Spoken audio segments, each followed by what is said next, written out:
Bom dia, boa tarde, boa noite, senhoras e senhores. Bem-vindos ao Novo Interpretando. E, enfim, começamos um programa, então... Roda a vinheta!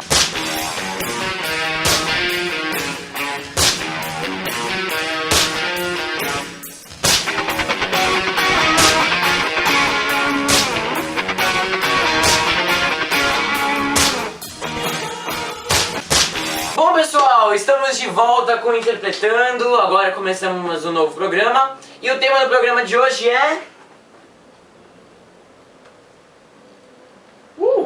o Espiritismo, parte 1.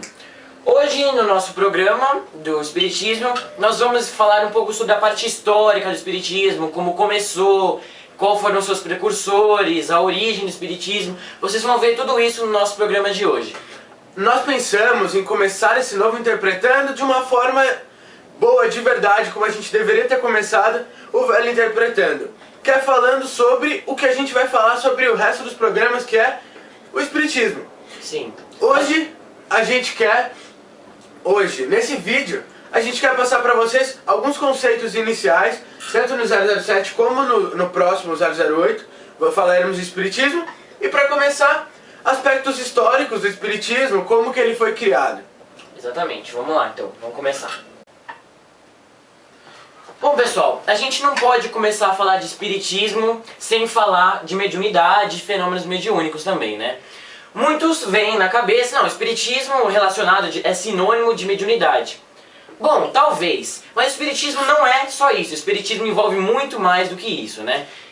Nesse primeiro slide, a gente quer mostrar para vocês alguns antecedentes do Espiritismo, algumas evidências do passado que nós, historicamente, a gente tem e que a gente pode pensar, se a gente pensar um pouquinho, a gente vai mostrar para vocês sobre o Espiritismo e os primeiros fenômenos mediúnicos. Bom, vamos começar aqui. Temos aqui os exilados de Capela. Primeiramente, o que é Capela? Capela é um planeta que há muitos anos estava no mesmo estágio evolutivo da Terra, que é o estágio de provas e expiação. E quando a gente fala muitos anos, são milhões e milhões de anos. Exatamente. Quando a Terra nem existia ainda. Exatamente. E estava nesse mesmo estado que a Terra, e chega um momento em que o planeta vai evoluindo, e que se torna insustentável ter espíritos menos elevados nesse planeta. Os espíritos de Capela, nesse momento, estavam muito elevados. E quando os espíritos estão muito elevados, a média está muito elevada, o padrão vibratório do planeta cresce. Então o que acontece? Os espíritos que são relutantes a essa evolução, que não acompanham a evolução do planeta, chega uma hora, como ele disse, que é insustentável manter esses espíritos no planeta. O que aconteceu? Esses espíritos tiveram que ser exilados de Capela. Bom, foram exilados e vieram para um planeta que suportaria o padrão vibratório desses espíritos menos elevados. Imagina que planeta é esse? A Terra, né, gente? Sim, é a Terra. Esses espíritos, eles foram, apesar de eles estarem num planeta onde estava muito mais evoluído do que eles, mas eles ainda tinham um estágio de evolução considerável. Se a gente comparar com o estágio que a Terra se encontrava no momento.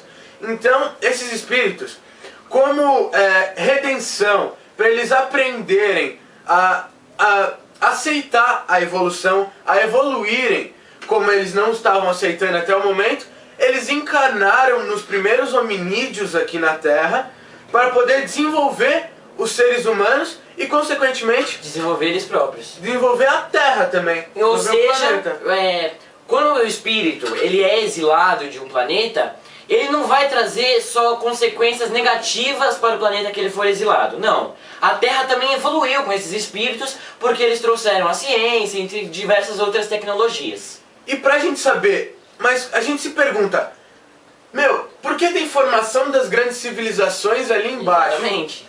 Exatamente, um tópico segue o outro. O que a gente quis dizer aqui? Não falamos que os exilados de Capela, eles encarnaram aqui nos hominídeos? Então, quando eles encarnaram aqui nos hominídeos, houve uma grande revolução na espécie humana, onde houve diversas revoluções culturais, onde a gente divide a idade pré-histórica em Neolítico, Paleolítico. Essa foi a Revolução Paleolítica, mas é muito complexo pra gente falar isso. Se aprofundar tanto assim. O que eu quero dizer com isso? Esses hominídeos vieram pra cá, esses exilados de Capela encarnaram nos hominídeos e se dividiram em 5 grandes povos.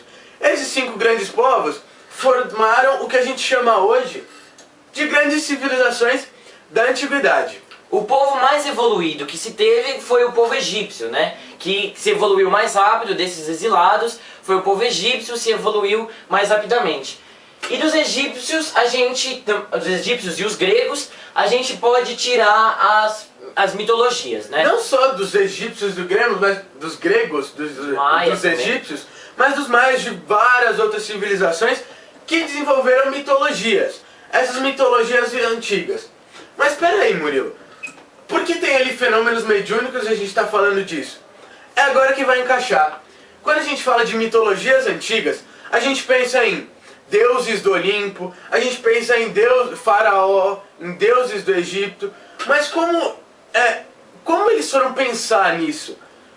A gente tem que pensar que a gente tem o dom do esquecimento. Quando a gente sai de uma encarnação e encarna em outra, a gente tem o esquecimento. Só que algumas lembranças, alguns resquícios de lembranças ficam na gente.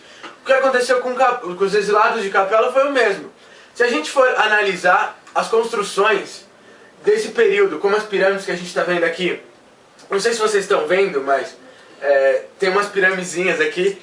As pirâmides, outras construções da época, elas todas são baseadas em como era a Capela naquele momento que eles saíram. Exatamente. Muitos pensam, né, nossa, mas como havia tecnologia naquela época para os egípcios conseguirem construir pirâmides desse porte? Porque são construções magníficas, né? São pedras gigantes que pesavam toneladas. E se a gente for ver do aspecto histórico e geográfico, no Egito não tinha pedra.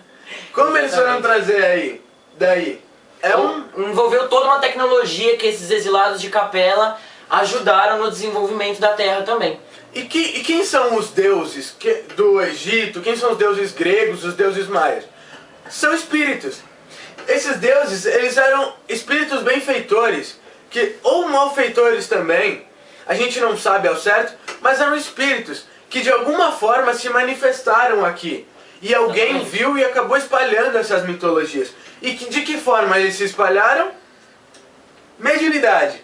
Mediunidade. Os primeiros médiuns datam dessa época. Mas nós, espíritas... Nós conhecemos o primeiro fenômeno mediúnico conhecido e registrado e datado mesmo, é o fenômeno mediúnico das irmãs Fox, né? É o primeiro fenômeno mediúnico que se tem conhecimento de ser um fenômeno mediúnico, que foi declarado um fenômeno mediúnico. Exatamente. Nessa época, na época antiga, das mitologias antigas, eles não viam desse jeito. Eles acreditavam que aquelas deuses faziam parte de um plano, do mesmo plano deles, do mesmo plano material. Se a gente pensar na Grécia, a gente pode ter um exemplo. Nas histórias gregas, Guerra de Troia, a gente tem vários momentos que falam sobre os deuses aparecerem no meio da guerra. O que pode ser isso? Alguém viu um espírito aparecer ali no meio da guerra, ou até mesmo materialização. Isso é mediunidade, gente. Isso é mediunidade, fenômenos mediúnicos. Se a gente pensar que fenômenos mediúnicos não dependem só do médium, mas também do espírito. O espírito pode se manifestar num fenômeno mediúnico, utilizando a energia do médium, mas sem que o médium tenha consciência disso. Bom,